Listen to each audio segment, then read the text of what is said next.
Us, Rosalie, and Fred, yours truly. And we begin with the paragraph Meherabad, 552, return to Meherabad. Meherabad had sent Soona and Khorshed from Ahmedabad to Ahmednagar with orders that they should remain there unless otherwise instructed. When Baba was touring Gujarat, Soona's husband, Kaikhushru, affectionately called Masa, became seriously ill in Bombay. Although Soona received a telegram urging her to immediately come to Bombay, she did not go.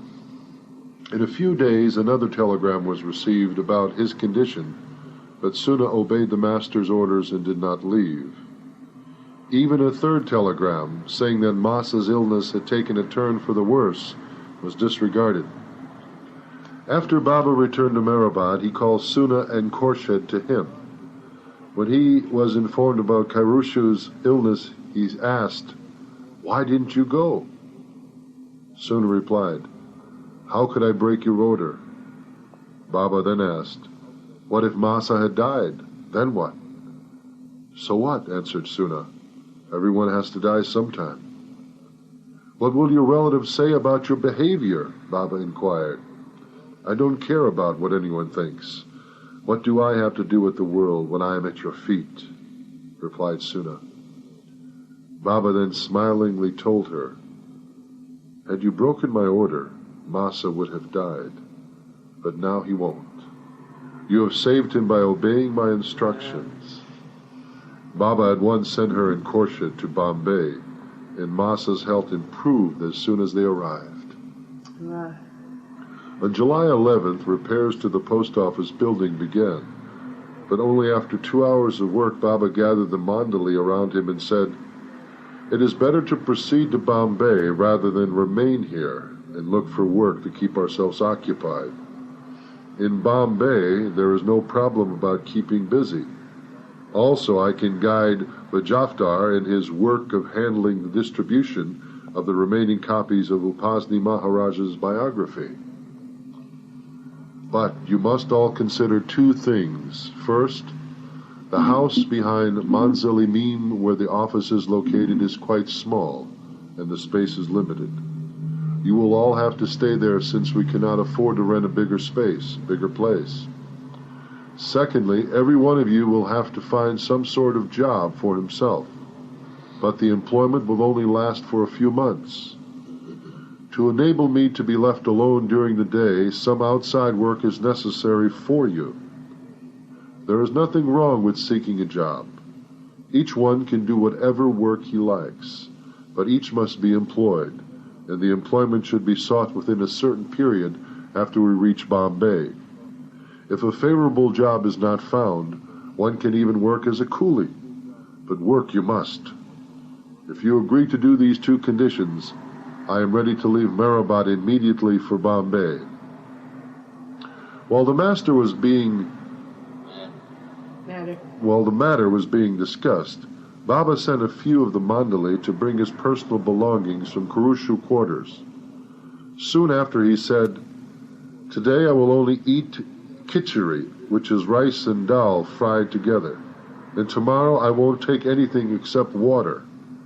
After that I will remain only on coffee." On the morning of July 12th at 5:30 a.m., Baba asked the mandali what they had decided. A meeting was convened in the dilapidated mud hut near the post office under Baramji's chairmanship. After pondering the plan and conditions, it was settled to move back to Bombay. Baba was informed of this decision, and he again repeated that all would have to find employment during their stay in Bombay, and those who did not find a job would have to return to their homes for an indefinite period. All held to their decision to go with him. Baba told them that he was in a hurry to leave and get packed. The luggage was forwarded to the train station in a bullock cart, while the mandali walked there with Baba. They left Ahmednagar on 12:45 p.m. train and arrived back at Manzil-e-Mim early the next morning. Manzil-e-Mim was under repair when Baba and the mandali arrived on July 13th, and the compound was cluttered with debris. It was the middle of the monsoon, Water was dripping from the roof in the Circle and Company's office, and most of the floor was wet. They removed the tables and chairs and found a dry place to spread their beddings. During their previous stay at the Manzil, they occupied the spacious main bungalow, but now they were consigned to squeezing into the small office in the backyard, amidst all the furniture. Baidul found a job in a restaurant the next day, and gradually everyone else found some employment. The men went to work during the day and returned to the Manzil in the evening. Gustaji and Baramji were near Baba 24 hours a day, yet they were busily engaged in collating and folding the printed pages of the Gujarati edition of Upasni Maharaja's biography, entitled Sakori Nan Sadguru, the perfect master of Sakori. The book pages were printed in Navarsi, and as soon as the printed sheets were received from there, they were hand-bound. All the other men would take part in this work at night after supper. This work of binding the books went on for about a month. The Pune and Bombay Mandali began coming to see the master at the Manzil, and were all happy. Baba was again residing in Bombay. Gulmai, Adi, and Rustam K. Irani would also come from Ahmednagar. After the Gujarat journey, Adi had been sent to stay with his mother, but he would frequently come and go. Want to take over? Want me to read some? Okay. On August 16th, after staying in Bombay for over a month, Baba went to Lanavla by train, accompanied by Baramji, Barso, Gustaji, Adi, and Rustam. Ramju and Ghani, whose families lived in Lanavla, arranged for their stay in a Mr. Madni's bungalow, and Abdul Tayyab loaned his car for Baba's use. The 7 days in Lanavla were relaxing and joyful. The master gave discourses, played cards, and listened to phonographic records with the Mandali. They hiked to the Kandala waterfalls, Valvan Lake, and the lake at Bushi. Vajiftar and Sadashiv Patel joined them, and the pleasant weather and Baba's good humor had the Mandali in high spirits. Baba also visited Ghani's and Ramju's homes on August 21st, and their families were graced by having his darshan. On Wednesday, the 22nd of August, Baba proceeded to Pune by car at 5 p.m., taking all his belongings and instructing Ghani and Ramju to write a letter to Mr. Madni saying his bungalow was now vacant. However, Ramju was informed the next day that Baba had come back to the bungalow with the Mandali. Ramju hurried over to the house, concerned about arrangements for their food. When Baba saw Ramju, he angrily said, "Sadashiv was so inattentive to me and the others that I came back here last night at midnight. Yet soon I must return to Pune so as not to displease Sadashiv and those at Kaspapeth." After a long discussion, it was decided by Baba that they should instead stay in Abdullah Jafar's house in the camp area of Pune, and Sadashiv should be told to arrange for the Mandali's food. During this time, Baba would still drink only coffee or eat a small amount of vegetables. Ramju immediately left for Pune to make all the arrangements. Abdullah Jafar willingly put his bungalow at Baba's disposal. At first, Sadashiv the group, but later expressed his inability to do so. He was upset at Baba's staying at Abdullah's house, because he wanted the master to stay with him. Baba returned to Pune that evening. The 23rd of August was the 9th day of Muharram, a Mohammedan festival, and Baba watched the Taziyah procession from Dr. Modi's dispensary, where Abdullah had arranged seats for them. Baba also had especially invited Daulat, her daughter Mera, Soona and Khorshed, to join him in Pune to see the parade.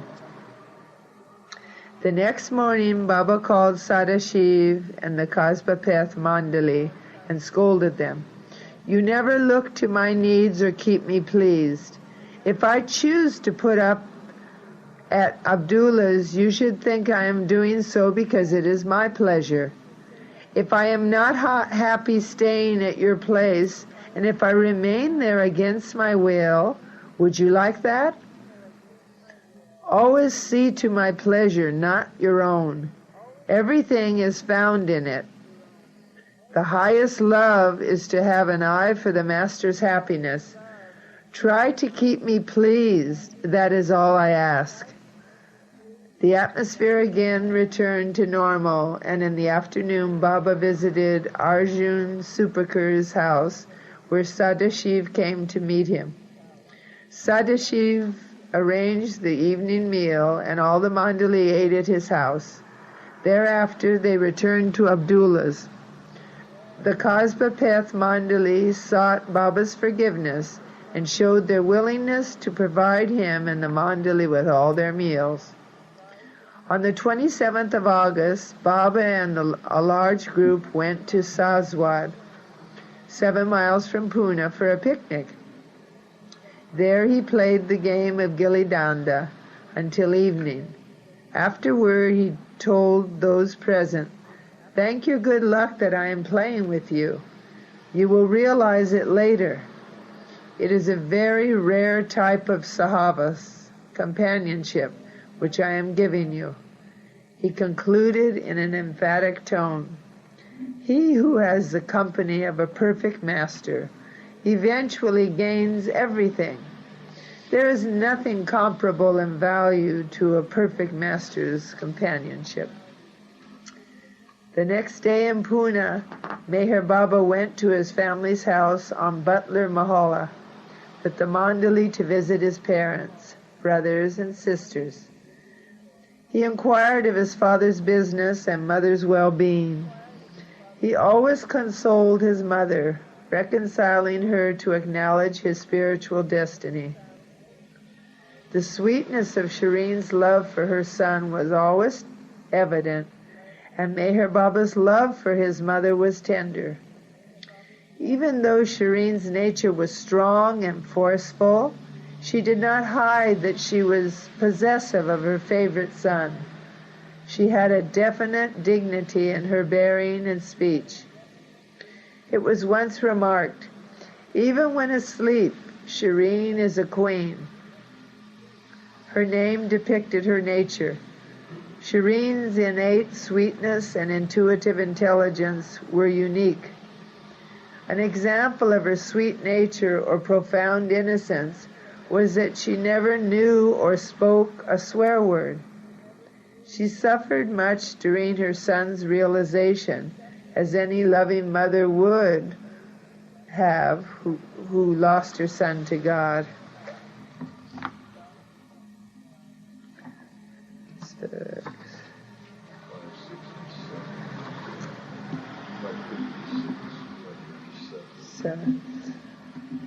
It was Princess Narina Machabeli who referred to Shireen as a queen. Despite Shireen's suffering in accepting her son's spiritual destiny, she always reflected an inherent dignity and nobility of the spirit.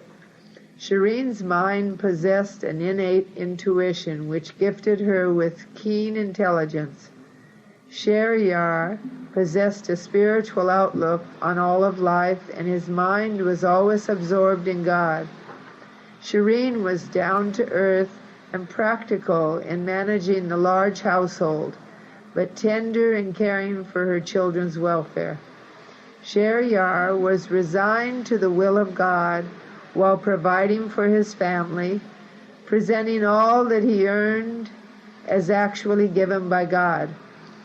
Meher Baba loved his father and mother dearly.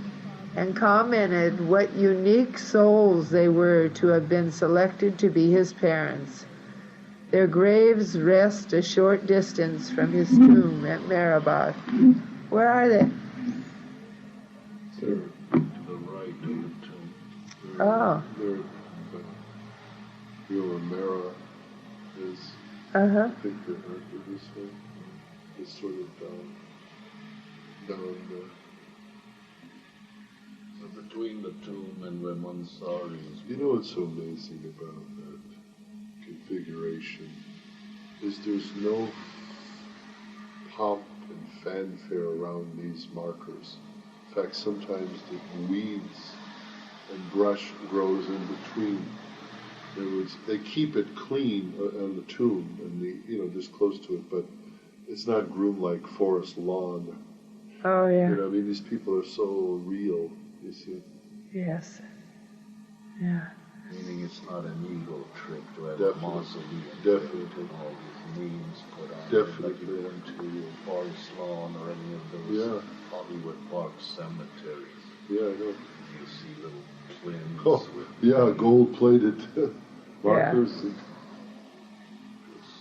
That's how people remember or want to remember their family. It goes back to generations. To take form, formless God had chosen a queen of beauty. Because of Shireen's inherent dignity and sweet nature, she, among all women on earth, was chosen to bear the avatar. At that time, his sister Mani, who was very special to Baba, was 5 years old. He kissed her and had her sit on his lap, giving her special attention, while the Mandalis sat on the carpet around them, listening to Mani's precocious inquiries. Baramji's uncle, Jambu Mama, had also come to see Baba. Jambu was wearing his usual black cap and long black coat buttoned to his neck. Suddenly, Baba laughed, remarking, "Look how Jambu is serving me. He is so quiet sitting there in the corner, but he is rendering great service to me." All were confused and stared at Jambu. Baba explained, "Don't you see how he is covered in black? Because he is dressed in black, all the mosquitoes are feasting on him instead of me. He is saving me from being bitten. It is not an insignificant service." All burst out laughing at Baba's humorous logic. Later, during the course of conversation, some would go to another room of the house. Baba would say, "Don't let Jambu leave. All the mosquitoes are going to him." Baba's sense of humor is so beautiful. Oh, yeah. So natural.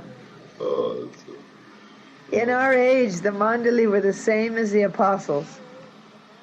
They were the witnesses to the return of the Lord. By making them laugh and making them weep, by feeding them and making them fast, by keeping them in comfort and making them suffer, by keeping them in palatial houses and making them stay in huts, by making them become fakirs, by playing with them and making them labor, by joking with them and making them offer devotions.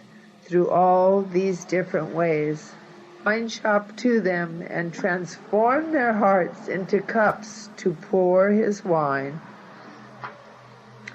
The real meaning for those who drank it was to keep his pleasure and completely disregard the joys and sorrows of this world. That day, the master met every one of his relatives at his parents' house. Kissing Mani farewell, he affectionately remarked to his father, "Bobo, Mani is really most lucky and special." He then went back to Abdullah Jafar's residence. On August 30th, Meher Baba was ready to leave Pune for Bombay. But before he departed, he visited the house of a man named Mulag, who lived in Kirki, a suburb of Pune. Mulag owned a brickyard, which he showed Baba and the Mandali. Baba seemed pleased to meet the man and see his business. At this time, Mulag was indeed very fortunate to play host to the master, but he was to betray Meher Baba's displeasure by deceiving his father and swindling Shariar in a business transaction years later. Meher Baba and the Mandali returned to Bombay in the evening. When they arrived at the manzil, several strangers were waiting there to have Baba's darshan, which he compassionately consented to give. Baba had planned to stay in the small office in the backyard of Manzili Meem for an indefinite period. But soon after his return, Baba started complaining about the discomforts of the small office house, its leaky roof and the damp rooms, and the landlord, whose attitude was less than friendly, did nothing towards fixing the roof. Baba had noticed a building for rent in the section of Parel and liked it. His bedding and luggage and that of some of the Mandali were transferred there on September 2nd. The remaining belongings were to be brought the following day. But the next day, after Baba had spent the night in the new house, he declared that it was quite unsuitable and inconvenient, so it was promptly vacated. Baba selected another house newly built near Kohinoor Mills in Dadar. He looked the place over, and before settling the rent with the owner, ordered the remaining baggage from Circle and Company's office to be shifted there. However, within an hour, he found fault with the incomplete condition of the building, as some of the construction work was still being done, and asked Behramji and Vajiftar to find another house in Dadar. They selected one, and Baba went in person to inspect it.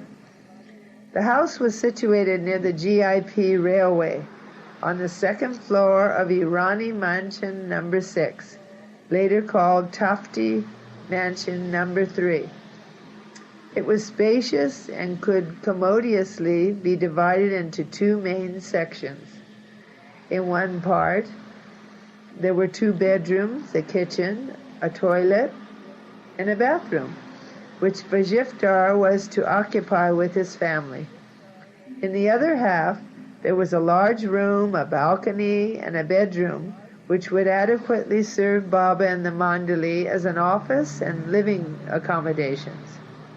After Behramji and Vajiftar settled the term of rent with the landlord, Baba moved in on September 3rd. Behind the master's sudden change of plans was always a hidden objective. From this move, Vajiftar and his relatives came into Meher Baba's very close contact.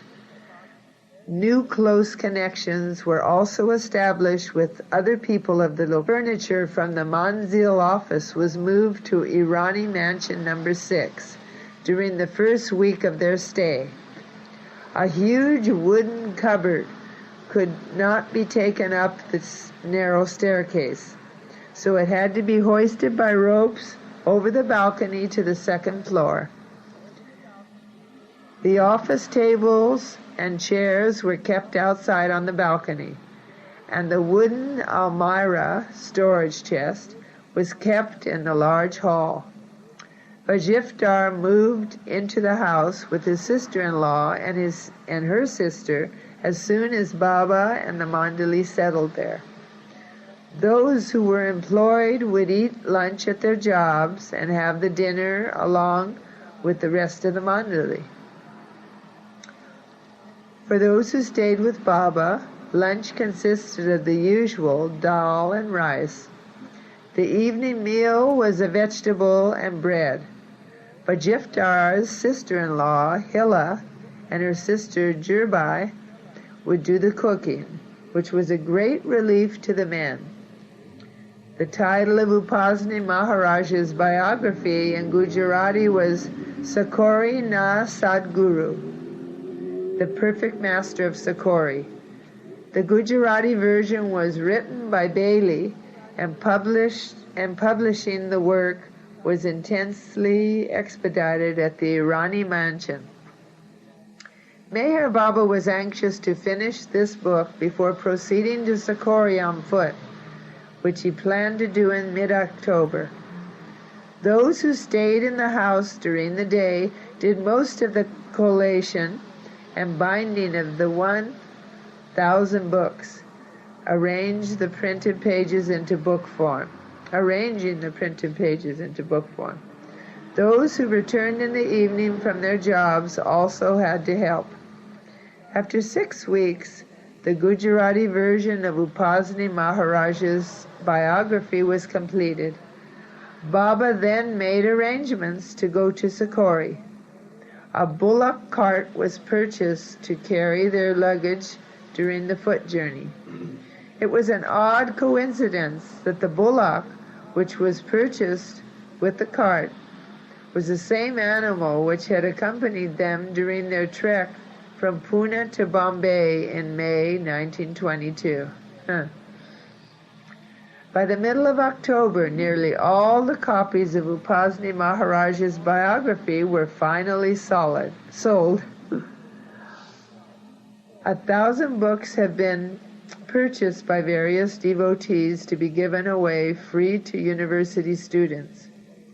The responsibility for distribution was handed over to the government's Director of Information, thereby saving the Mandali the bothersome task of trying to sell them. The balance of the Marathi and Urdu versions of Protector of the Poor were stored in the wooden cupboard at Irani Mansion, and Vajiftar volunteered to take upon himself the responsibility of selling these books. Thus the publishing work of Circle and Company came to an end because there were no more books. Baba had no plans to publish other books and had the company officially dissolved. From the first week of October 1923, the master began taking food and tea once every day. Previously, during the period at Manzili Meem, Upasani Maharaj had expressed his concern to Yeshwant Rao that Merwan would give up even this much food, and soon after, for as long as 8 to 9 months, he did as Maharaj had foretold. Before Meher Baba left for Sakori, he told Kaikhushru, Masa, Soona and Khorshed to move to the portion of the Irani mansion which he had been using for the Mandali and Circle and Company. By Sakori, he had definitely decided to visit Persia with some of the Mandali. He then instructed Naval Talati to obtain passports for himself and certain Mandali, although Baba did not clearly indicate which of the men were to accompany him. On October 19th, Baba awakened the Mandali at 3 a.m., and after all had washed, the foot journey to Sakori began. This was their third walking trek in just over a year.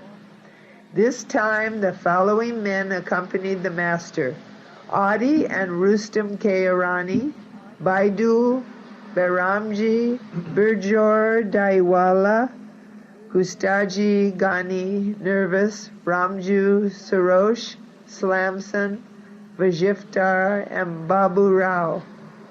The next day, Sadashiv Patel was to meet them in Tana, and Vajiftar, Sarosh, and Bujor were to accompany them only as far as Ghatkopar,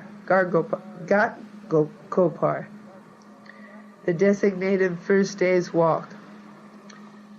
The son of Durgabai Karkmarkar Raghunath also accompanied them, but for only a certain, as yet undecided distance of the journey.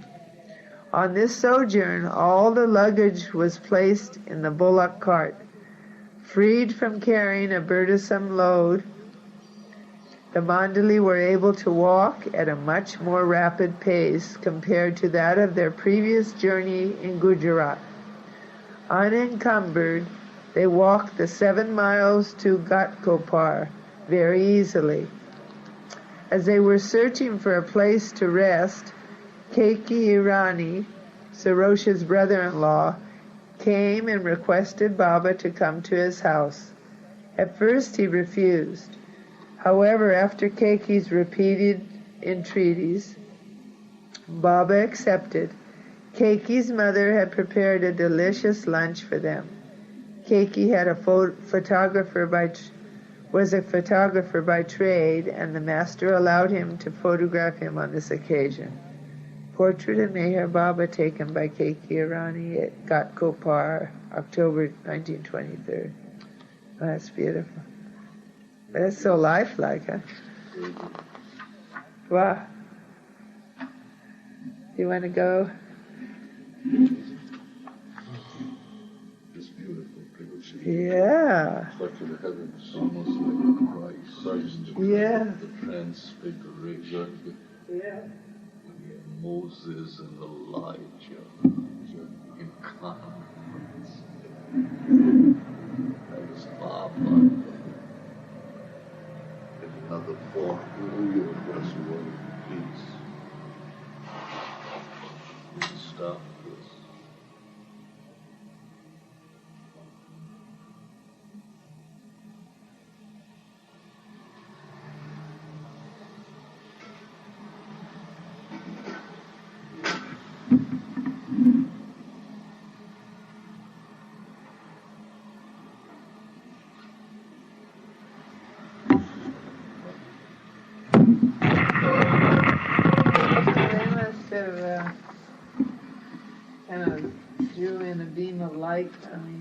Well, this place where Baba stayed was not far from the Irani mansion, not far from where I was born. That Kohinoor Mills. Really? I've seen that sign in India.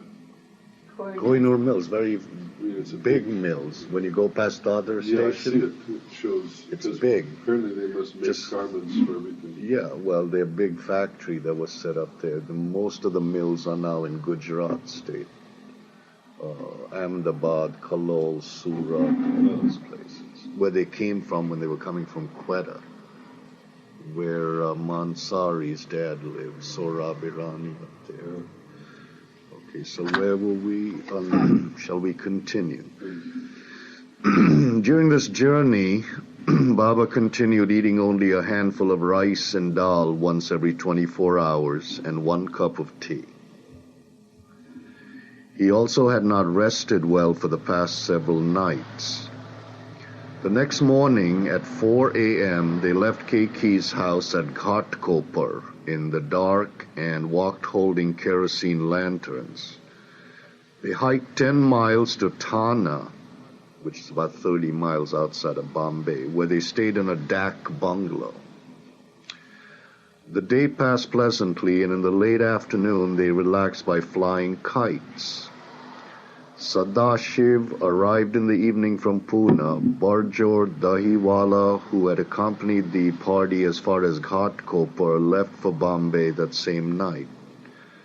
They left Thana for Bhiwandi at 5 a.m. on October 21st. After walking 4 miles, they boarded boats to cross a small river near the village of Khorshed. Baidul and Raghunath were left behind to take the bullock cart on a road around the river. After crossing the waterway, Baba led them on the Bombay-Agra road toward Bhiwandi. They intended to stop at Nasir Ahmad's house, but they accidentally took the wrong road. The group was again composed of men of various religions and castes, and each one was wearing something different. Some had on khaki clothes, some wore dhotis, and some wore loose cotton pants, but one thing they had in common, all their clothes were dirty. Walking. The villagers of Bhiwandi were interested in this strange array of men and looked at them with intense curiosity. Although Baba's clothes too were torn and dirty, his curly golden brown hair was beautiful, and his radiant face was the sole clear beam of light in the twilight surrounding them. The local people were greatly attracted to him, whose shining, roving eyes surveyed all with lightning-like glances. As the band of men settled in at the Dak bungalow, some people arrived who had been sent by Nasir Ahmad to find them. Many people had been waiting to meet Baba at Nasir's home, but he decided to stay at the Dak bungalow instead of going to Nasir's house. Their meal was supposed to be brought by Nasir within a short time. Having waited a while, Baba lost his patience and started complaining about how late it was. He repeatedly inquired if his dal and rice had arrived yet, demanding that he wanted his food immediately. His mood was serious and the atmosphere became tense. Baba had become annoyed with Raghunath Karmarkar and had sent him ahead and had him sent ahead to Sakori in the afternoon. Raghunath was unable to keep pace with the other men, and moreover was quite inattentive to Baba's explicit instructions. Baba, still angry at Nasir's lateness, stormed off from Bhiwandi at 5 p.m. for the village of Padga, which was 10 miles away. Baidul and Ramju remained behind and were to follow later with the bullock cart and the food which had not yet arrived. Reaching Padga, Baba and the Mandali stayed at a rest house until Baidul and Ramju finally arrived. They rested until the afternoon of the following day, and after taking their lunch, started at 4 p.m. for Shahapur, a distance of 11 miles. The road was very rough, and they had difficulty traversing it. They arrived at Arangao at 8 p.m., Different with Asangao. Asangao, excuse me. They arrived at Asangao right here. And they were exhausted. Although they had walked only 8 miles in 4 hours. They went to the Asangao railway station where they camped on the platform, the noisy commotion of the crowded station. Yeah. Trains coming and going. Leaving Asangao on the morning of October 23rd, they reached Shahapur within half an hour. As they were tired from no sleep the previous night, no one was in a good mood.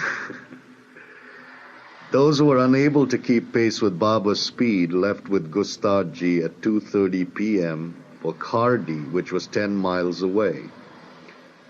Baba with the remaining Mandali left Shahapur at 3:35 p.m. Although they had started an hour later, they soon caught up with Gustadji's slower group at the 9th milestone. Baba's group proceeded, leaving those with Gustadji behind, and reached Kardi at 6:40 p.m. They again camped on the train station platform and soon after dinner went to sleep early. On the 24th of October, Baba and the group of 11 men left Kardi at 4 a.m. for Kasara. From Kardi, the hilly ascent of the Ghats began, and some of the men suffered muscle cramps, sore feet, and blisters. The bullock cart had to be pushed from behind as it was difficult for the animal to climb the steep hills. Gradually, each man became extremely irritable during this exhausting walk. Reaching Kasara, worn out, they stayed at a dharamshala where they immediately sought rest. Gustadji's condition was by far the worst. Besides being tired from the strain of the day's journey, his health had not been good, and he had large blisters on his feet. He was the last to arrive at the dharamshala. As soon as Gustadji set foot inside, Baba told Adi to ask him when he was going to cook Baba's dal and rice, as it was getting late. Gustadji was on the point of collapsing, and this simple question was irksome. Oh my God. He lost his temper, which displeased Baba. Upset, Baba began abusing everyone for their various complaints, and Gustadji in particular for his moaning. The situation grew so unpleasant that Gustadji, unable to control his anger, left for the railway station, declaring that he was leaving Meher Baba forever, and never wanted to see him again. Oh my God. Wow. This is all impulsive action. Soon after, Baba became his genial self again and sent Bairamji to bring Gustadji back.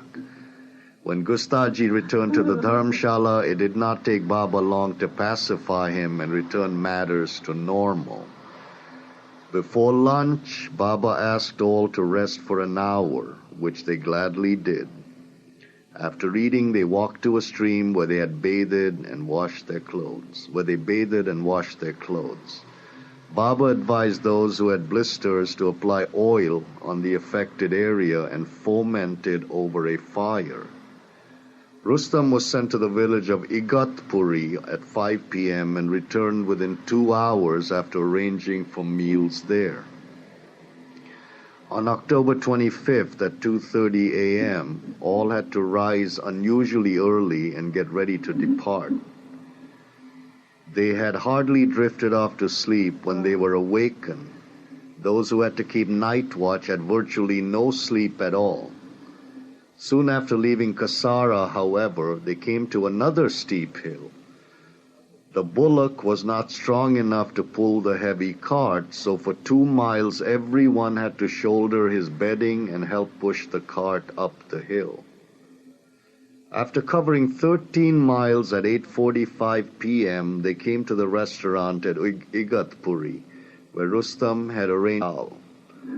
Despite Rustam's instructions for the food to be kept ready, the owner had not done so, and Baba decided to forego breakfast. However, he told the Mandali to eat sweets and drink tea, but no one took pleasure in it when Baba was going without food.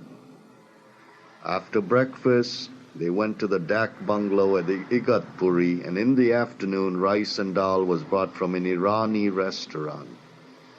Baba then instructed them to rest. At 4 p.m., he told them to get ready to see the beautiful lake. Although all prepared for the outing, no one was very eager to go sightseeing, and Baba clearly saw this on their faces. He then asked who wanted to accompany him to the lake. Since not one man said he wanted to go, Baba changed his mind and proposed to play cards. Yeah. But as the game went on, he remarked that he played half-heartedly, and he became quite upset. As a consequence, he ordered that no one should speak to him, and he declared that he would not speak to any of them. The Mandali thought this was only a threat, but Baba immediately began keeping silence and did not speak with anyone except Bairamji.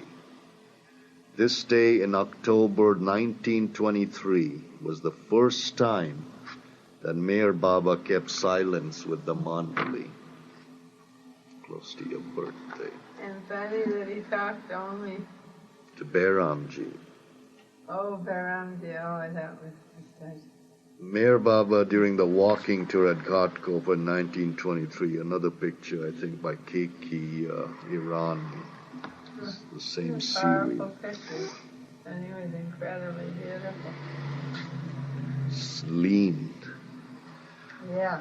Although they retired very early that night, they got up later than usual the next morning at 6 a.m. This was their first good night's rest in the 7 days since beginning the march from Bombay.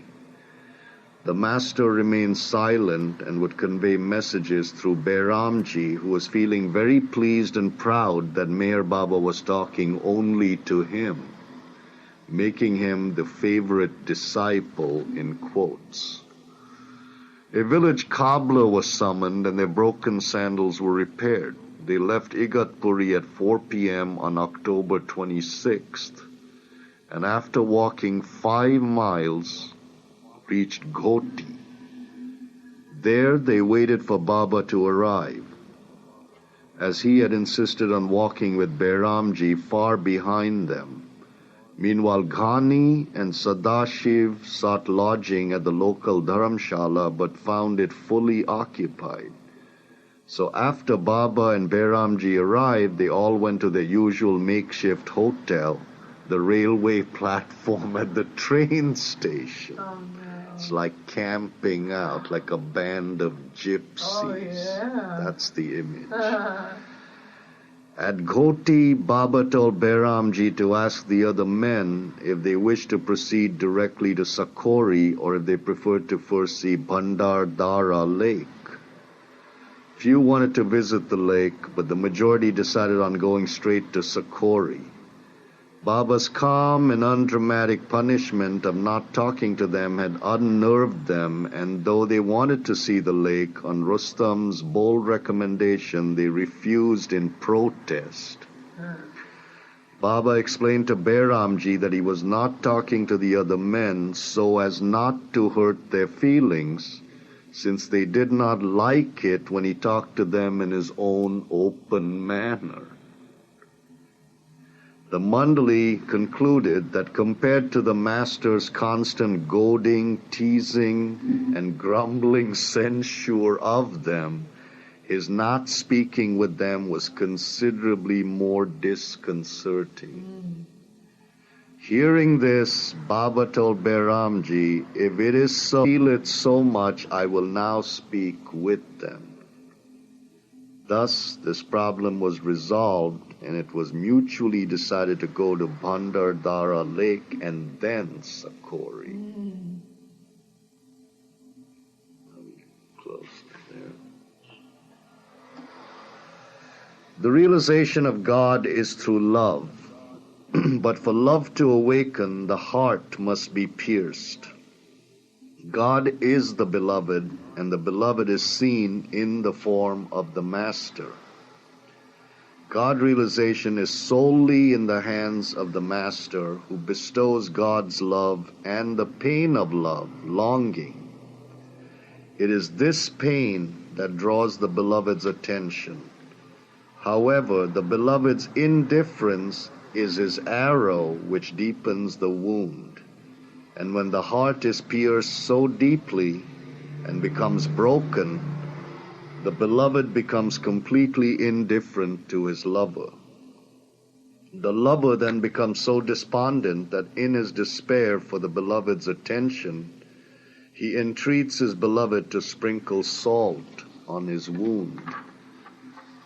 But only if the beloved so desires.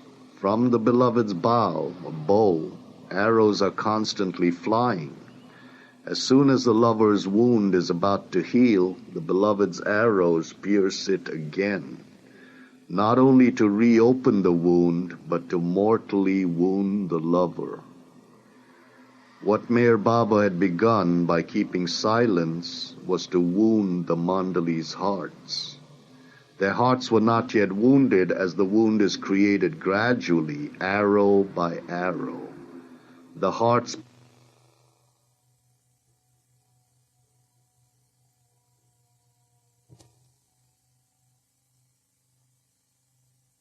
something unimaginable. The tears of such a wounded heart are something quite different from the anguish and experience of worldly despair and pain. When the heart burns in the fire of tears shed from desperate longing, the wound does not wish for anything except the beloved. So for the moment, the master stopped aiming his arrows at the Mandali's hearts. Meher Baba spoke with them. Wow. Beautiful. Shall I continue? The master, soon after instructing Ramju to send a telegram to Aziz Ahmad saying, Baba and the Mandali arriving in Bari tomorrow morning, arranged to take them to Bandardara. Aziz Ahmad then wired his confirmation and informed his friend Mr. Kotare, who lived in Ghoti, to attend to Meher Baba and the Mandali's comfort. Mr. Kotare came to the railway station and asked if there was anything he could do. But as Baba and the Mandali had had their dinner, Baba explained that he preferred to spend the night where they were. Kotare was thanked and told that they did not require anything. Aziz Ahmad, however, continued sending telegram after telegram informing different people in Ghoti about Meher Baba's arrival and urging them to make all proper arrangements for him. Aziz's enthusiasm was proving a burden to Baba, so Ramju was told to send this telegram to him. Stop. We are exhausted and going to sleep. This put an end to his incessant telegrams.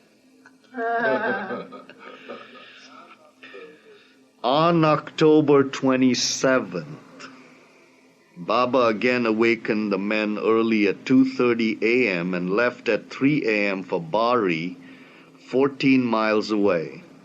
It was a grueling trek as they experienced much difficulty climbing 3 steep mountain passes.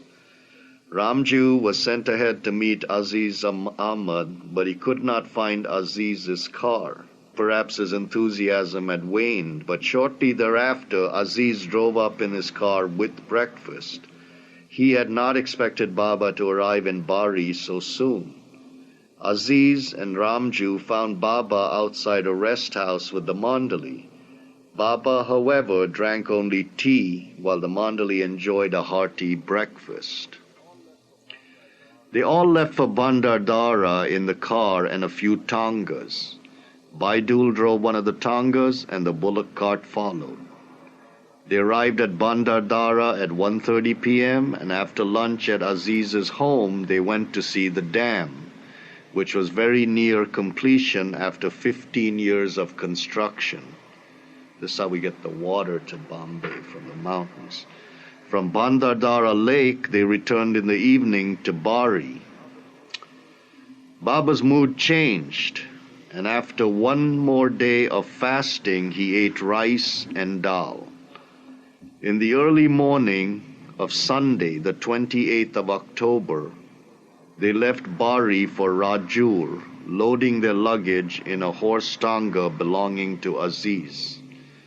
Baidul had stayed in Bandardara with the bullock cart and was told to meet them at Rajur instead of returning to Bari.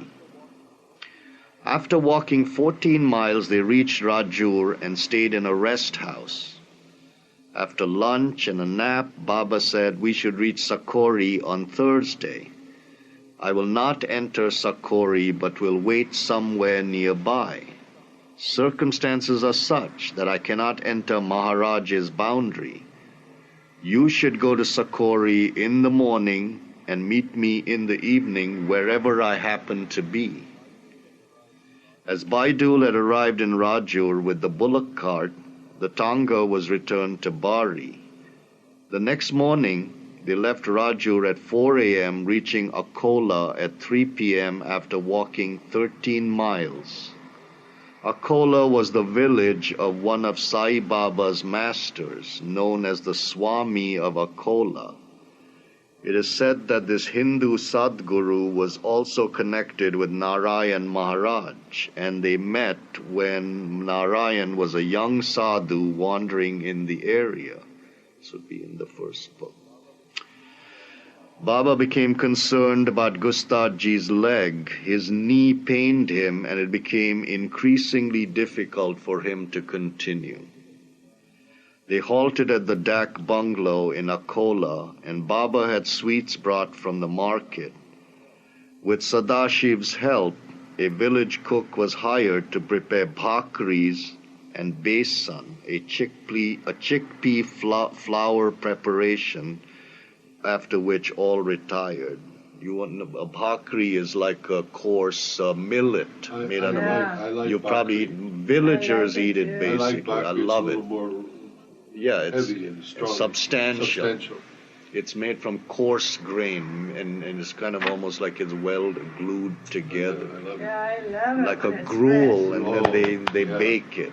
Yeah. So it's got a lot of nutrition in it. It's very strong, very filling. But most they old, it gets like cement. right, it's like what the equivalent here would be like if people ate jerky. You know, they take the bhakri with them when they take the cows to pasture, the farmers and so like on. a snack to take with them. Well, it's not. They eat it with a little bit of dal sometimes. Substantial. Yeah, so it's like bread, bread and dal, like porridge and like crackers and soup would be the bhakri. And you've been yes, and besan is chickpea flour. They usually make sweets with it. You've seen at the Indian spice store, the laddus they have. They're not the golden ones, but they're kind of a brownish color. Chickpea is like garbanzo, but they make sweets with that too. A lot of sweetmeats are also done with garbanzo. Besan is the flour from garbanzo. Chickpea flour. So laddus are chickpeas? No, laddus are the round balls that they make, in the shape like that. But besan laddus, I've seen them at India Sweets. Yes. They are made out of chickpea flour, garbanzo flour. I mean, they add sugar. But they're kind of crunchy too. Yeah, they kind of flake, you know. Yeah. This is a very special time with Baba before he stopped talking. You know, it's just, Well, we're coming to it. yeah. Ramju would write his diary notes of the journey during the afternoon, or whenever he found spare time. Mayor Baba had told him to keep a journal, and he was faithfully recording events, although he found it difficult to write when he was tired. This is where Ramju's diaries came in, had been published. Now there's a footnote, and I don't see the footnote at the end. Sometimes they'll delete them by accident. But I think it probably has aspersion to Ramju's diaries. Yeah. This is where they started. I'm listening. Because Baba had asked him to keep a journal of their daily. The book is over there somewhere. You're out of it. They left Akola at 3:30 a.m. on October 30th, the 12th day of their journey. By the 5th mile near a river, they were able to purchase milk and prepare tea. However, Sadashiv and Babu Rao, who did not drink tea, took only milk. After walking 14 miles, they arrived in Sangamner, where they had their meal in a Hindu restaurant. They soon left and arrived at Nimgaon Jali Dak Bungalow at 9 p.m. That day they had covered 26 miles, and all were so exhausted that they immediately went to sleep. After eating breakfast, they left for Babaleshwar at 10 a.m. At Loni, they stopped for a short rest under a tree, where Baba ate rice and dal. They left at 5:30 p.m. and before sunset arrived at a bungalow in Babaleshwar. The house was situated at the junction of the Sangamner, Belapur, Sakori, and Ahmednagar roads. Their plan was to proceed the following day to Sakori, which was only 10 miles away. Baba instructed them, fast from 7 o'clock this evening until you have Maharaj's darshan. Thereafter you may eat whatever is served to you at Sakori. And you've been there, Fred. Yes. Slamson stayed behind with Baba at Bableshwar, and the rest of the Mandali left for Sakori at 4 a.m. on November 1st. They also took the empty cart and bullocks, as Baba wanted them given to Yeshwant Rao, who was Upasni Maharaj's close attendant. The cart would no longer be needed to carry their luggage, as it had been decided to go by truck from Bableshwar to Ahmednagar. On the way, Rustam and Ramju went to purchase garlands. Rustam paid for the flowers and wished to give something extra to the gardener, but he had no more money. So he gave the surprised man the odd tip of a pencil, a bar of soap, and a silk handkerchief as a tip.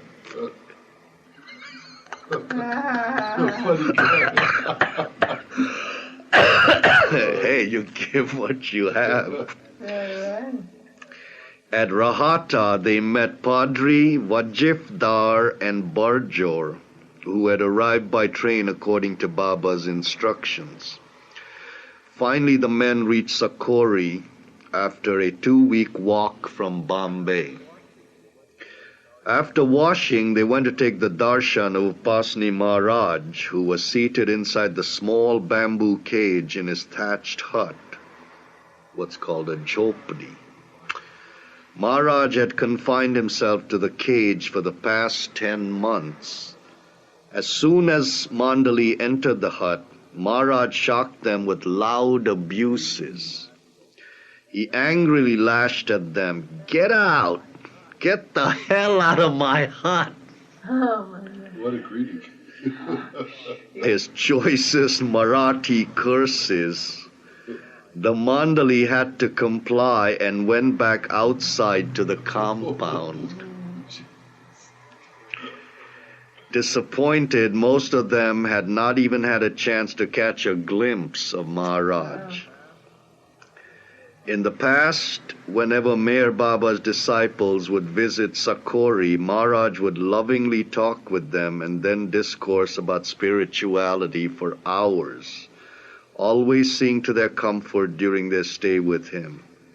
But on this occasion, after walking 200 miles for his darshan, they were insulted and mistreated.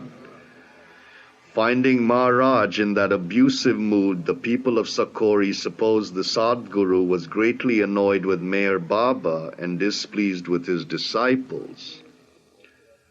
Curses or blessings? How could anyone fathom the contrary ways of the perfect ones?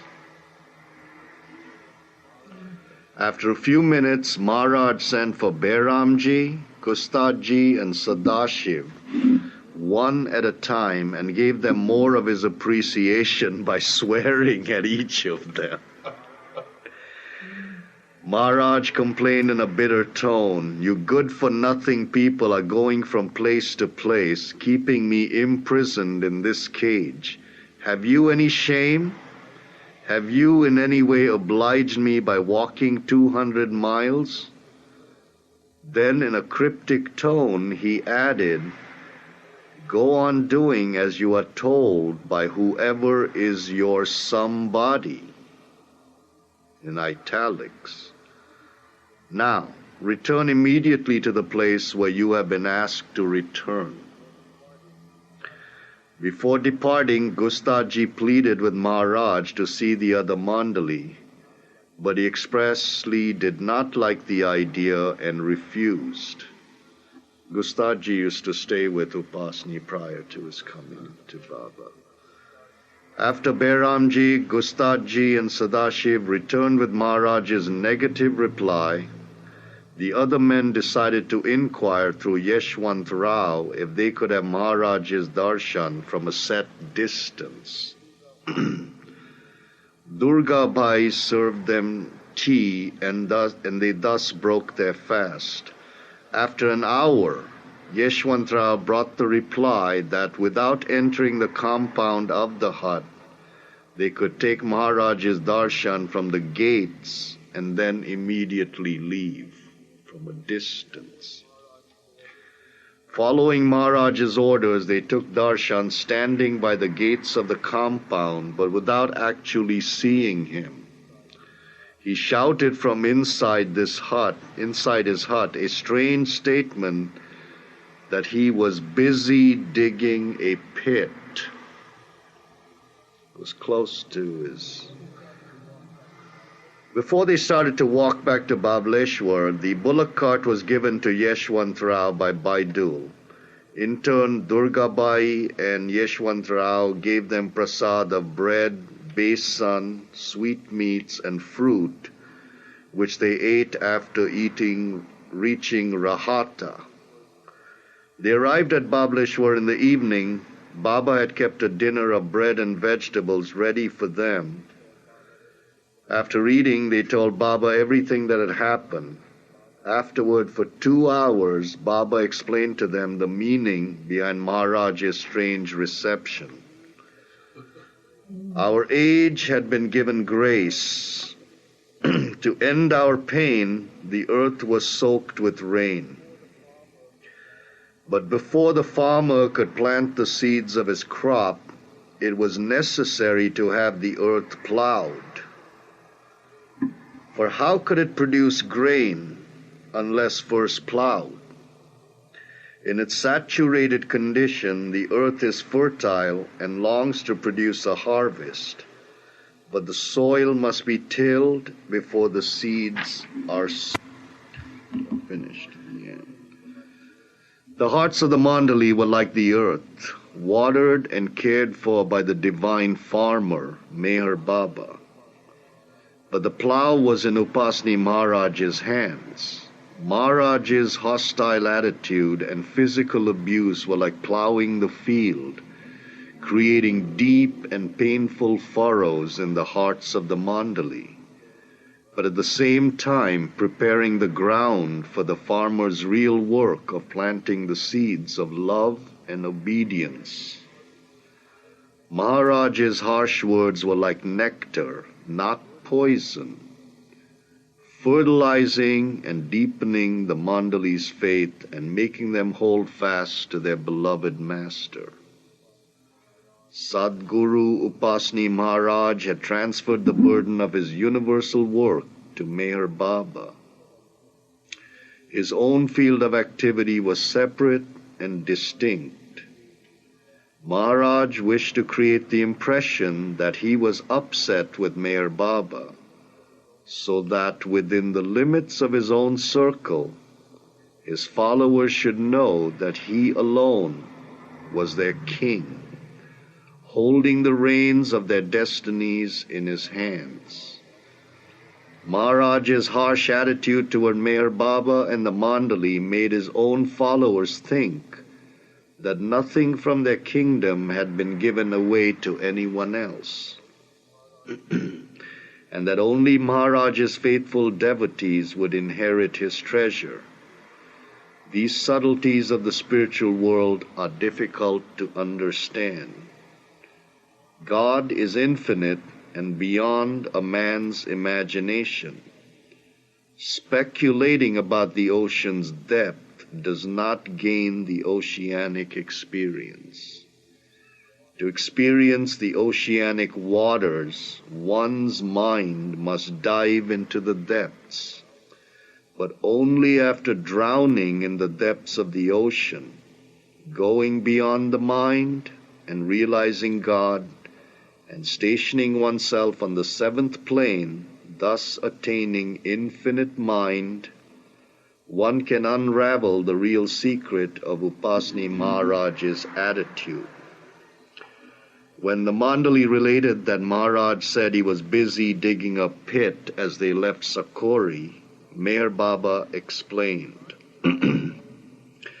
God-realized souls have to keep themselves occupied in one way or another. They want to drop their bodies and go home. They don't want to play this illusory game, So they keep themselves occupied in a childish manner all the time. One of the ways is constant conversation. If a new person comes, they will question him. Where are you from? If the man says America, a master will answer, where is America? I've never heard of that country. What do you do there? If the man replies, I'm a carpenter, the master will say, what sort of wood do you use? What sort of tools? Are they expensive? And so on and so on. Some God-realized souls and perfect masters have to continue talking and talking to keep them connected with their physical forms. Or else they might take a cloth, rip it to shreds, and sew it back again. Anything to keep themselves occupied. If they were to keep quiet and inactive, they would drop their bodies. The pull, the attraction of union is so powerful they long to go home. Although they are already there, still they don't wish to remain in illusion. Oh, that's so beautiful. It's so poignant. Oh, my.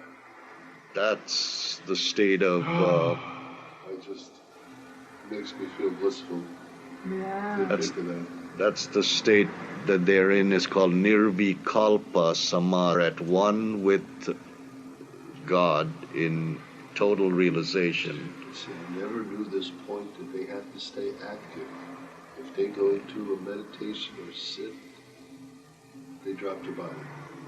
Because their link with this gross plane is so by a thread. Exactly. Because they're really not of it anymore. You know, it's an amazing... They become conscious of creation, but all of creation looks to them almost like a little point in space. Wow. That means they are totally absorbed in their God consciousness and to the world is very objective to them. Not just the world, all of creation. God. So that, and it's only for people who come back to that awareness. Yes, because most people just never come back. They drop their bodies. Right. When they become God realized, they drop their bodies immediately after, within like a week or 2 weeks or a month. But if they do come back to normal consciousness, which was what happened to Baba after the kiss, then they become aware of the creation. So these perfect masters are totally free of sanskara connection. They are totally free of any connection with the mental, subtle, and the gross worlds as far as being involved in it. They are totally unattached, just like we look at this table, objectively. So it's like you look at like a screen. I see. And they're looking at all of creation from their being. All of creation comes from them, from inside their being. It flows out. Just like whatever we create in our lives, our perceptions come out of us, but in a limited way. They are more infinite in their scope. All the entire universes and all comes out. Baba saw that. It's in the first book, coming out of his eye, like at a very rapid pace. Remember when they were trying to count the planets and the universes? They was moving so you can just feel the pressure that's on his body, on his mind. That's where the pain and suffering came in. This evening I was listening to Larry Mantel on KPPC 89.3, two physicists, professors from Caltech. You know what they're basically saying? The universe is dissolving. I mean, but It's recreating also the same. In other words, matter is going into a vacuum, and just disappearing. They're saying there's dark matter makes up 90% of the universe, meaning it's matter that is not lit. It cannot be seen with any kind of measuring instruments. Black holes, well, what they it's call. not only black holes, but they're huge pieces of matter that are out there that are bigger than any planet in the universe, that are just totally filling up. They're like gathering. They were once alive, and they're just being sucked like a vacuum cleaner into an end. And eventually the universe will just, maybe that's what Mahapralaya is.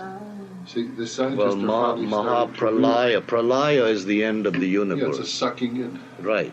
But then it the end of one universe is the beginning of another. I'm saying, but it could be, that's what could happen. There's no such thing as a total definite end. One thing flows, it's all flowing. Like breathing. Like breathing. When we pass on, your life, your spirit just moves into another dimension. And you will not even be aware when you leave your body. You're just going into another dimension, right. Whether it's another subtle, in the right. subtle world or the mental world, or to come back in the gross world in another There's body. great attachment to someone on the physical plane. Yes. Great mourning for your leaving. Yes. Great grieving. You may because of the attachment that you have. You may be drawn back to that. That's why people sometimes are connected to. And they say that if someone passes on, the more you think about them and hold on to their memories, you're holding them, you're from releasing them into the... So you have to be joyous about that. Go. It's almost like you go to the airport and wave goodbye to somebody on a journey, like you go to India or you go to Europe or someplace else, and you have to say, this is how Baba looked at, like when his brother even passed away, which comes, I think, in Book 3. But one cannot understand this state of mind with our thinking, You have to just imbibe it, and it just comes to you when you least expect it. When Meher Baba asked the Mandali if they were afraid of Upasani Maharaj when he was scolding them, they admitted they were. With a twinkle in his eye, Meher Baba asked, "And are you ever afraid of me?" They again admitted that at times they were. Baba said, "No, don't be afraid of me. Love me. Be afraid of breaking my orders, not of me. I am your guru. Do as I tell you. Be strict in that. Never lax, and you will please me." Meher Baba was ready to leave Babaleshwar at 6:30 a.m. on the 2nd of November, 1923.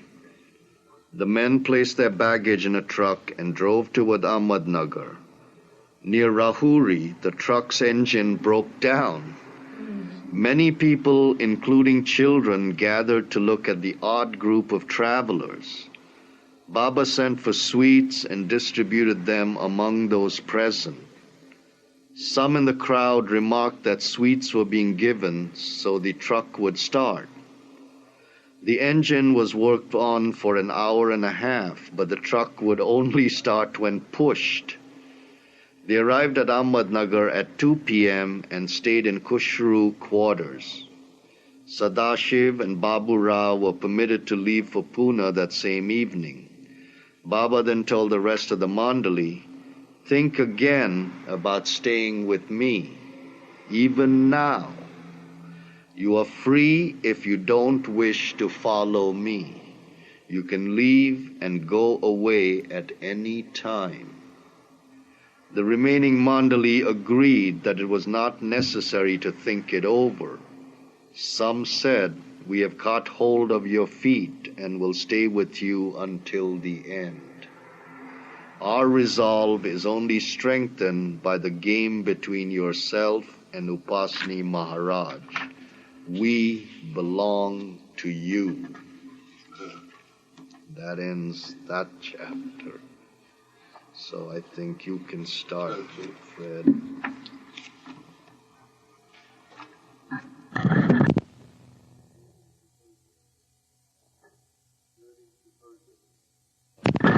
Journeying to Persia, page 575, volume 2. Meher Baba pictured in Quetta, 1923, in a fez and an overcoat with a buttoned shirt. It looks like it's just for cold weather.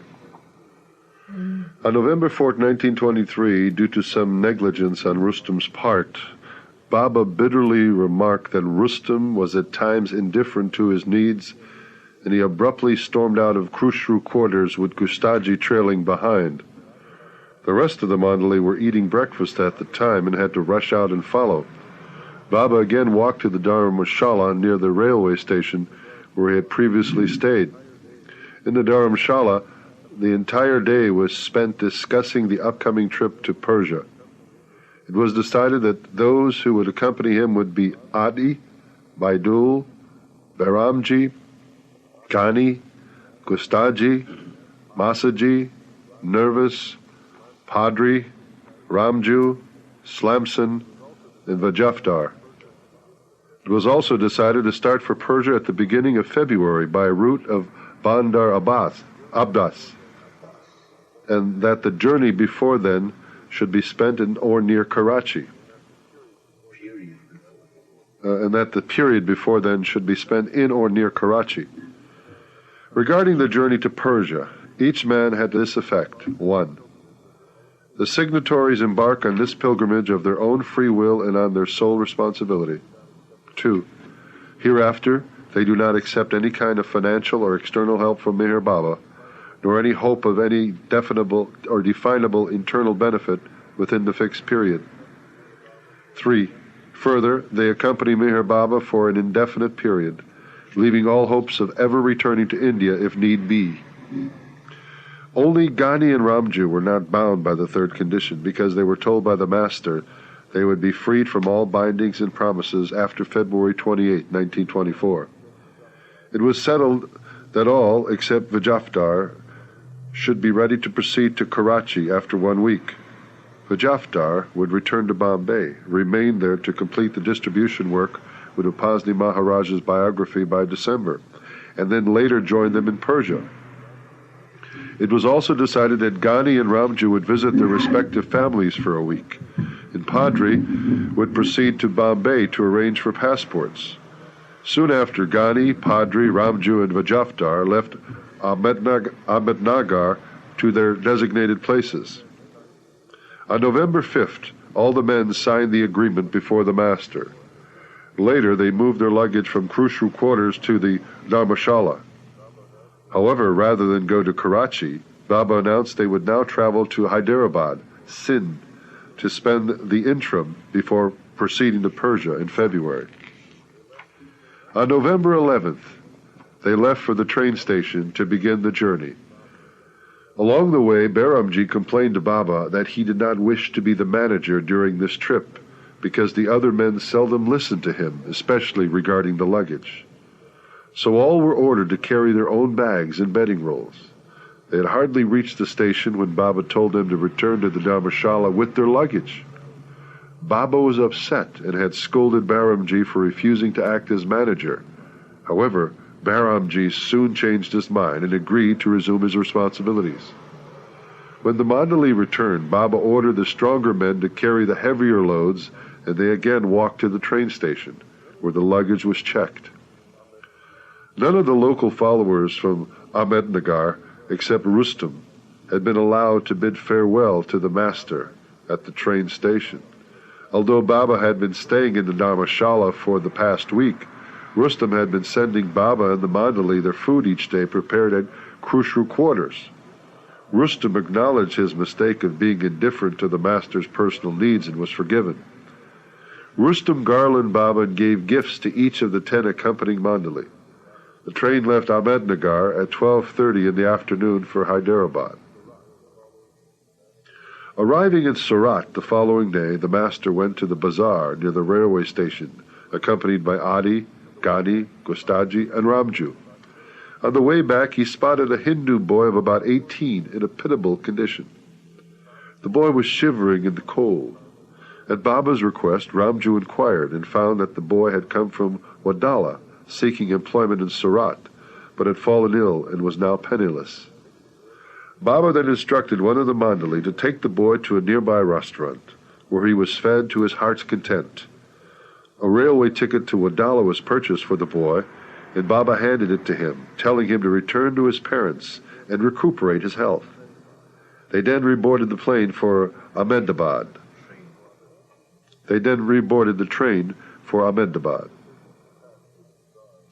The master's decision to pass through the bazaar was a divine pretext for the encountering this destitute youth and to rescue him. Witnessing this incident, the Mandali were deeply touched and impressed by Baba's spontaneous love, mercy, and omniscient care for even a stranger. As the train left Ahmedabad station the following day, there was a very humorous scene enacted in their compartment. Baba told the Mandali to prepare tea. This was more easily said than done, for the train was moving along at full speed and their compartment was constantly being jolted back and forth. The Primus stove was lit and placed. Mandali each held one of its legs to steady it. A pot of water was placed on top, and those engaged in this task were so engrossed in preventing the scalding water from overturning and spilling on them that they were oblivious to the shrieks of laughter and jokes by the rest of the men. Tea was prepared despite these awkward circumstances, and Baba smiled as he distributed along with sweets, bananas, and bread. On November 14th, they reached Hyderabad, Sindh. The weather was exceptionally hot, and dust storms were swirling through the streets. Baba led Baramji, Gustaji, and Slamson through the town in search of somewhere to stay, but failing to find a suitable accommodation, he then decided to continue on to Karachi. The Mandali waiting at the station were disappointed at Baba's decision to leave Hyderabad, for they were looking forward to exploring a new place. That same evening they arrived in Karachi. As ordered by telegram, Bailey was present at the station to receive them. Baba, with Adi and Gustaji, went to examine the places which Bailey had selected for them. None of the men present knew of Baba's previously intimated instructions to Bailey to look for a house.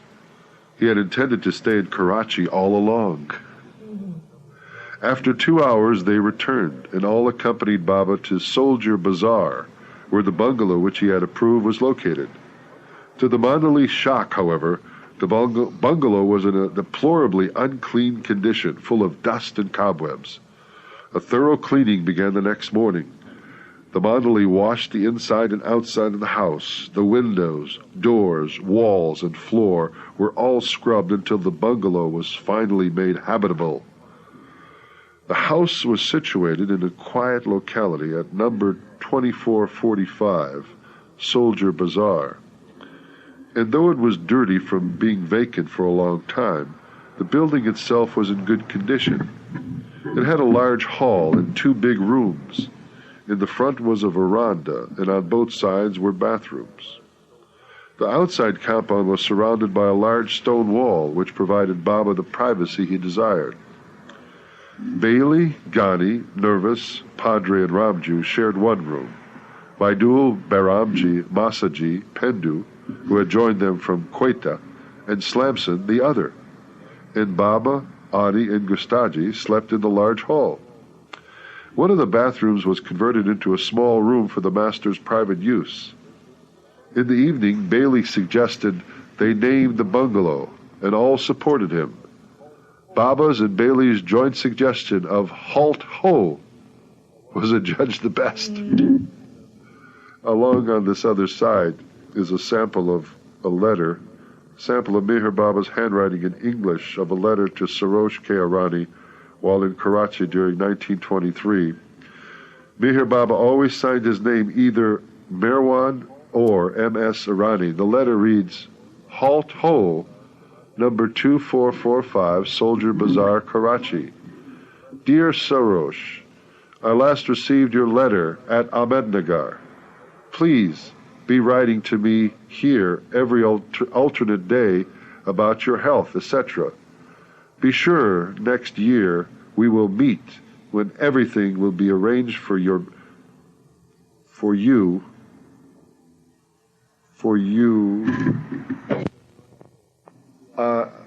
Can you read it, anyone?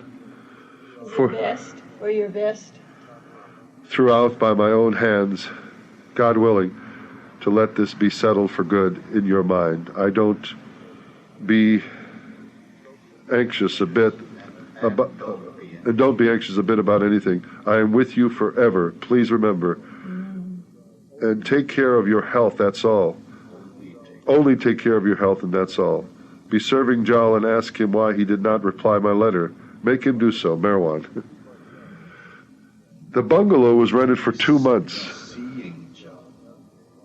Be seeing Jal. Yeah, be seeing Jal and ask him why he did not reply my letter. Make him do so.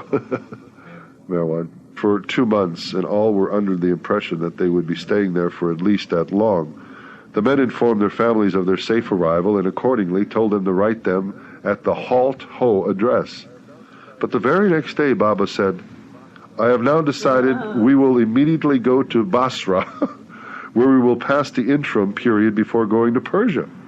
By then, the snowfall in Persia and Baghdad will have stopped. Baba's statement was a shock to the Mandalay, but since leaving Manzali-Neem, they had become accustomed to wandering from place to place and kept quiet. A telegram was sent to Vijafdar requesting money and their passports. Bailey inquired about the next passenger ship leaving for Basra and was to inform the landlord about their change of plans.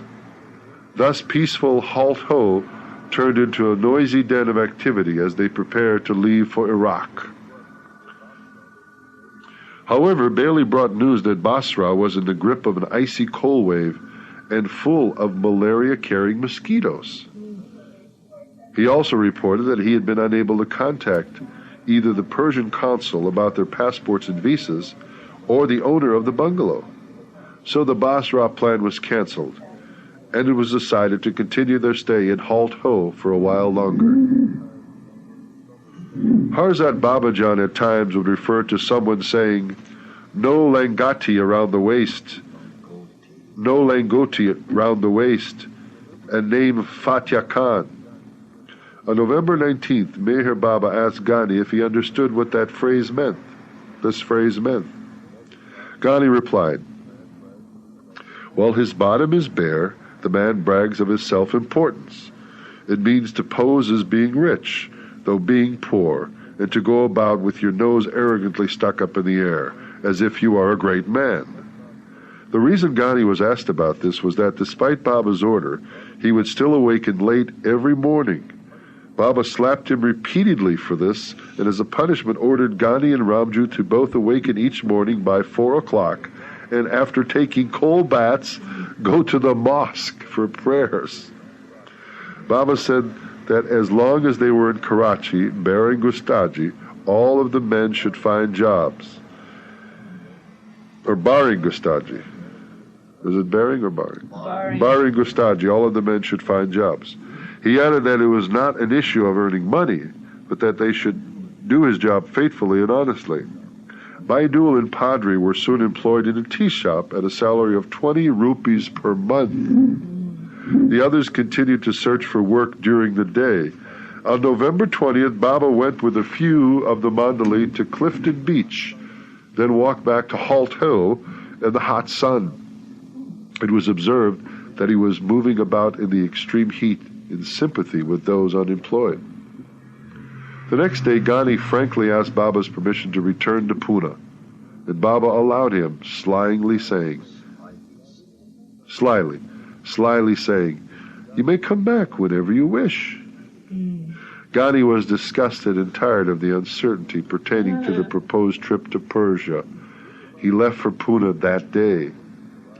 Meher Baba was not seeing any of his followers in Karachi, but one day, curiously, Sarosha's older brother, Din Shah Kaikhushru Irani, who had recently moved to Karachi, did come and casually talked with the master for 2 hours, though he was not a devotee. Naval Talati was instructed to inquire about obtaining passports to Bombay for Meher Baba and the men. When he went to the Persian consul to sign the passports on behalf of Baba and the Mandalay, the consul casually told him, except for Meher Baba, all the others must come in person and sign the papers in my presence before I will endorse their passports.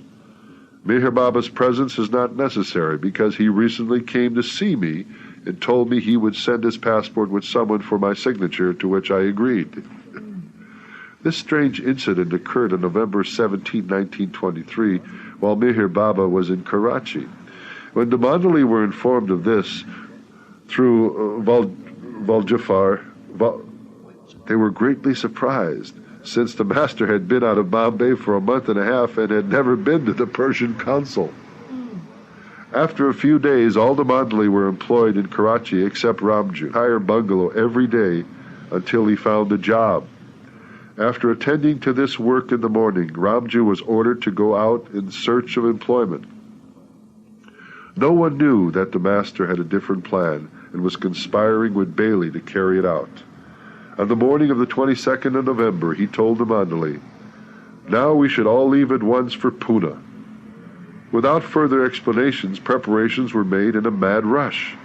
Everything was packed up, and all boarded the steamship SS Vaita the same afternoon. Thus, instead of staying in Karachi for 2 months, within 7 days their stay at Halt Ho came to an abrupt end. During his stay in Karachi, the master kept himself aloof and had even forbidden Pilamai to come and see him, and she was naturally feeling despondent and anxious, knowing that Baba was so nearby. Pilamai suffered a profound longing to see him, but on the last day before departing, Baba went to her home and put her mind and heart at ease with his benevolent, smiling presence. Such times of separation were meant to create more longing in those already broken-hearted. Bailey had booked the upper deck for Baba and the men. While on board, Baba told the men to diligently clean rice during the day. Throughout the night, each man had the duty of night watch for 1 hour. Due to fiercely blowing winds, they were very cold on the upper deck, and their muscles ached and became stiff. It was a dreadful trip. Ramju's family was descended from the Kutch tribe. When the boat anchored at Kutch Mandvi, Ramju saw the land of his forefathers for the first time. Ghani, who had reconciled with Baba and had not gone to Pune, noticed that Ramju was in a sentimental mood and mischievously instigated a prank on him. Ghani persuaded Baba to tell Ramju to tie a piece of cloth on his back in typical Kutchi fashion and talk with the Kutchis boarding the ship in their native tongue. About 800 passengers boarded the ship, and amidst their spuzzle, the men watched from the upper deck as Ramju went from one Kutchi to the next, trying to start up a conversation. However, not one person paid any attention to Ramju. The Mandali and Baba heartily enjoyed the humorous scene. On November 23rd at 12:30 p.m., the ship passed Dwarka, and at Dwarka. Dwarka.